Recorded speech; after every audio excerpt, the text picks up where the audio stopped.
Enlightened Gamer. Welcome back to another new episode of Let's Play Twilight Princess.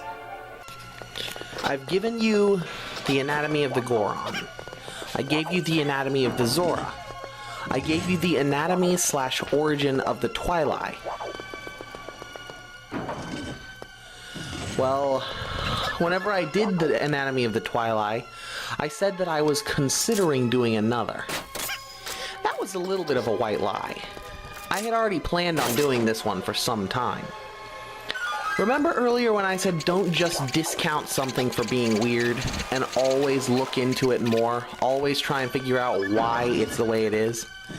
Well, the other world painting from MC Escher is a good explanation for the origin of the Oocca in the sense of their concept and their design for Twilight Princess, but it doesn't really make any sense them suddenly appearing in the lore of Zelda and having not previously existed. Whenever we've already established that the Twilly, or the Twilight, the only other race in the game unique to Twilight Princess, were once the Gerudo. So, here's the anatomy of the Oocca.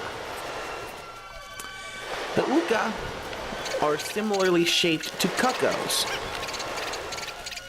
and they were born their hometown is what was once Skyloft. So let's talk about the denizens of Skyloft really quick.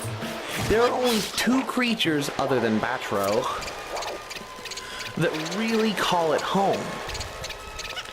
The Skyloftians, which are a sub-ancient offshoot of the Hylians, and the Loftwings. There are a few other species of stuff, but those are the two main denizens, the two species that dominate the Sky Realm. Now, you may not have known, even if you did play Skyward Sword, which a lot of people only got to the 3rd dungeon and then gave up because they couldn't adapt to the learning curve. That's a different argument for a different time. But the Loftwings actually have a very minor form of telepathy called they're empathic. And another example of an empathic character or race would be the Beta Z, or the Betazoids from the Star Trek The Next Generation series. Counselor Deanna Troi is half Betazoid, and so she's empathic, similarly to the Loftwings. The Loftwings can't read and decipher thoughts, but they can feel emotions, and whenever their rider that they're most bonded to is in fear, they know to go instinctively to head to their aid. A lot of more primitive cultures believe all animals to be empathic to a certain extent. And I'm not going to get into the science beyond it because I don't want to step on anybody's beliefs. But I am going to talk a bit more about what happened to the Loftwings. At the end of Skyward Sword, without spoiling too much, some of the Skyloftians settle on Hyrule. Settle on the ground below Skyloft. But it's very reasonable to think that not all of them would. Well, the Loftwings, we only see 2 or 3 ever go to Hyrule Field. And it's simple enough to figure that either those Loftwings died off before they could pass on their genes, or that they somehow, even with small numbers, adapted and evolved to Hylian life. And I'm going to say they actually did evolve, because there's another empathic creature in Zelda lore, one that was almost universally despised by fans of the series. The Cucko. Well, Ninjo, you're making some pretty bold accusations. The Cucko is empathic, because whenever one is in pain, it's able to call out to its flock for protection. Now, I know they make a noise, but there's never as many cuckoos in the area that they cry out in as attack you. In fact, there's normally far, far, far more. Even in Ocarina of Time's Kakariko Village, which has one of the highest concentrations of cuckoos thanks to the Cuckoo Lady, later named Anju in the Majora's Mask games, or Anju. I love that side quest, but I can't stand those names. It is impossible for me to pronounce them. At least Anju's the easier one of the two. Don't even get me started on Sorry. Back to the point. So if cuckoos are empathic, it's reasonable to think that perhaps after the hundreds, if not thousands of years, seeing other species evolve fairly fast, such as the Zoras, and some basically not evolve at all, like the Gorons, that hyper-evolution, or rapid evolution, is possible or even probable in the Zelda universe. Keep in mind I haven't played every game in the Zelda timeline, and I haven't played Minish Cap, which is the one that directly follows Skyward Sword. But between Skyward Sword and Majora's Mask is the entire timeline. A huge chunk of time, measuring in at thousands of years. So if Zoras can evolve in a few hundred, why wouldn't the Loftwings be able to evolve in thousands? But what about the Loftwings and the Skylandians? The Skyloftians, not Skylandians. Dang it. Be able to evolve as well. It would be difficult for them to stay airborne as Skyloft began to crumble. So they would have to become more and more at one with each other until the lines between the species blurred and disappeared. The Oocca are the evolutionary offshoot of what happened when the Loftwings that remained in Skyloft and the Skyloftians who remained in Skyloft evolved into a single species, the evolutionary line being so blurred that it is indistinguishable. The Loftwings gain the power of speech, even if it is indecipherable in its natural tongue, and the Skyloftians gain the ability to fly, at least somewhat. They keep their empathic abilities and their connection to magic as well. Something that they both had a little bit of, but neither excelled at. So, keep in mind, a lot of this is speculation. Again, I've said it every single time, and I'll say it again. I didn't find research papers or hard evidence to prove or disprove this. And there very well could be evidence out there that says one thing one way or the other.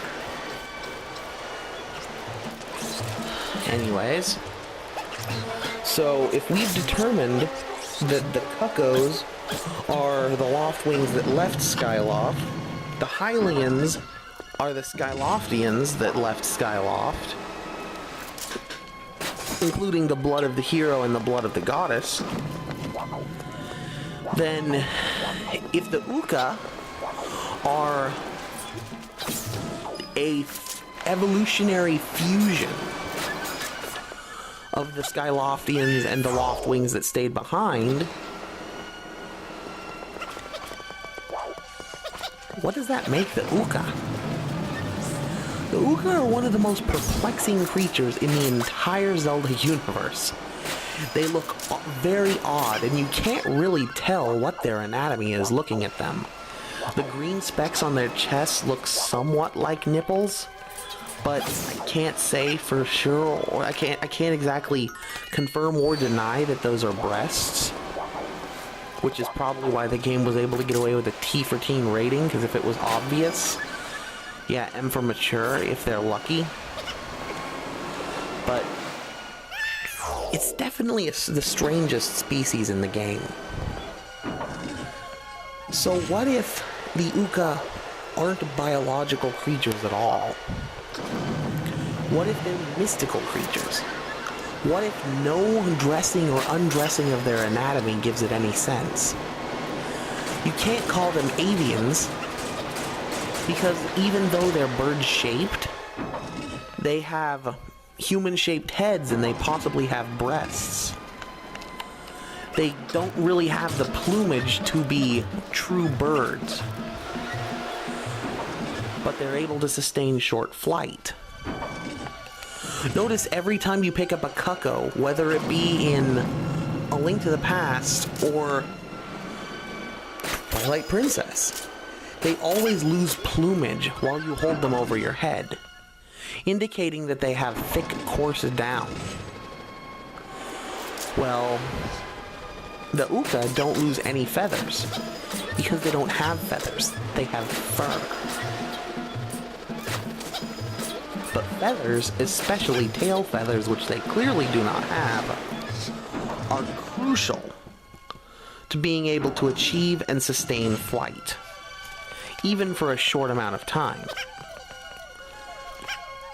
Either that or jet or rocket propulsion, but that's clearly not there. So, I submit that the Oocca cannot belong to the avian genus. They cannot belong to the mammalian genus. They cannot be they can't be reptiles, they can't be amphibians. They can't exist. They're the one creature in the Zelda universe that I can't find any sense out of. I can't make heads or tails or heads, or even the ridges in between heads and tails of the Oocca. So the only thing I can say, and it might feel like a cop-out, but it's literally the best I can do, is that the Oocca are mystic. They're magical beings. Between the magical ties that the Skyloftians have and the empathic ties that the Loftwings used to have, they've become magical creatures. Perhaps even monsters in a sense. But we just recently picked up, a few minutes ago, this dungeon's item, the double claw shot. And by that I mean the other claw shot. In Skyward Sword, when you pick up the claw shots, and yes, it is the claw shot, not the hook shot, not the long shot, not the jangle shot, not the shot. It's the double claw shot in Skyward Sword. You'll have to forgive me, I don't remember which dungeon you pick up the double claw shots in.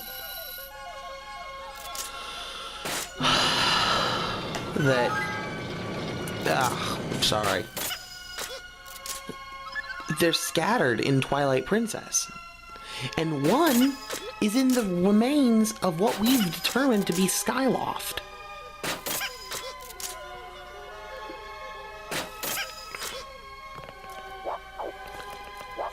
Also, have you noticed that Skyloft isn't floating as it was in the time of Skyward Sword? It's being held up by massive rudders.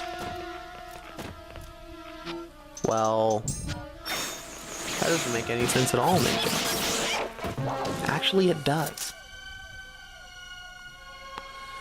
The magic that was keeping Skyloft airborne is completely gone. It's been gone for ages.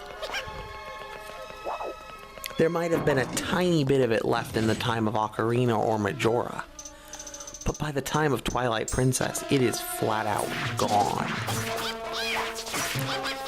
And that means that the Skyloftians would have to incorporate another species, another design.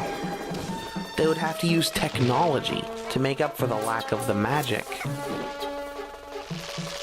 Well, what's the only race we've seen besides the Deku Scrubs in Majora's Mask that have been capable of attaining flight?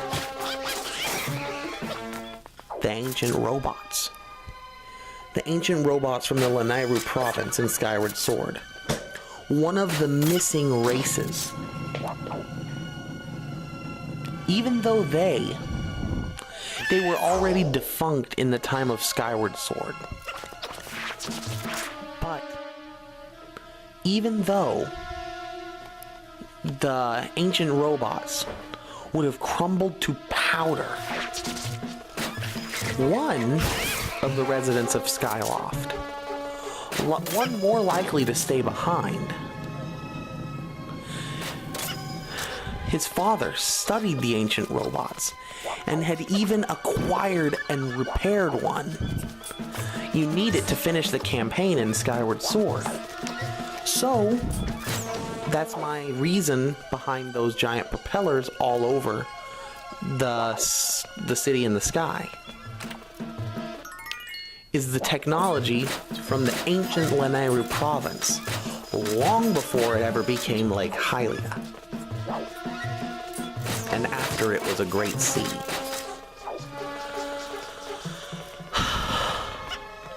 So the double claw shots, one claw shot was left in the sky. In Skyloft. The home of the very first hero, the hero of the goddess. The other was left in the Lanayru province. One of the most memorable of the regions in Skyward Sword. Pretty much anybody you ask about that game, even the people that didn't like it, will say, I didn't like it, but the Lanayru province was pretty cool. Didn't make any sense, but it was pretty cool. Again, this is a conversation for another time though, so I'm going to try to skim over it. It's just another way that I've kind of incorporated the ancient robots. Another of the lost races. So what races are left? None that are still really around in Twilight Princess. There are some that are around in the Wind Waker, believe it or not. And others that are around in the original time. They're all over the timeline. It's hard to find a part of the timeline that doesn't have some reference to some of them. But this is part of the beauty of the Zelda series. This stuff doesn't exist in Mario. It barely exists in Pokemon. It doesn't exist in Metroid. There's no ancestry for these games, or if there is, it's very, very limited. With everything taking place in the present, in the here and now. And the here and now is fine, but for me, I want to give past and future context to what I'm looking at. If you have the past and the future to look at for the present, you can unravel so many deeper, darker mysteries. So anyway, I'm afraid I've just about run out of things to talk about, and I have a ton of time left to talk. Again, I'm gonna have to speed up this footage, because I got a lot done in this episode. But let's talk about... You know what? We're getting close to the end of the game. Let's talk about Wolf Link for just a little bit. Whenever he turned back into regular Link and drew the Master Sword, I said the mask has dropped from our face. That was a direct reference to Majora's Mask. The Song of Healing, which heals your sorrows, causes masks that take the shape of those sorrows, usually your own physical form, to be removed from your face. It's an idea that you wear your troubles on your face. That whether you want to or not, you show when you're suffering. And Wolf Link is an embodiment of loneliness. Him being at risk of falling prey to the same fate that took the hero of time, who we now know as the hero Shade. Anyway, my camera's rolled over and I don't think it's ever done that before while I was doing one of these. But that's about all I have to say for now. I have to save something for the Palace of Twilight. I'm going to drop you right back into the video now. And I guess this is all I have for you for today. It's been a pretty long episode because of just this area being so confounding to navigate. So I'm going to go on ahead and just sign out right here. Until next time, I've been Ninjo X the Enlightened Gamer. And as always, stay enlightened. Hey everybody, Ninjo X here. Thanks for sticking around to the end of the video. I really appreciate the support. If you want to give more support, why not click the like button if you liked what you saw, or consider subscribing if you really enjoyed it. Also, feel free to click on any of my other projects, my vlogs, my last Let's Play, which was Pokemon Blue, and just share, talk about it in the comments section, and enjoy yourselves. As I've already said, stay enlightened.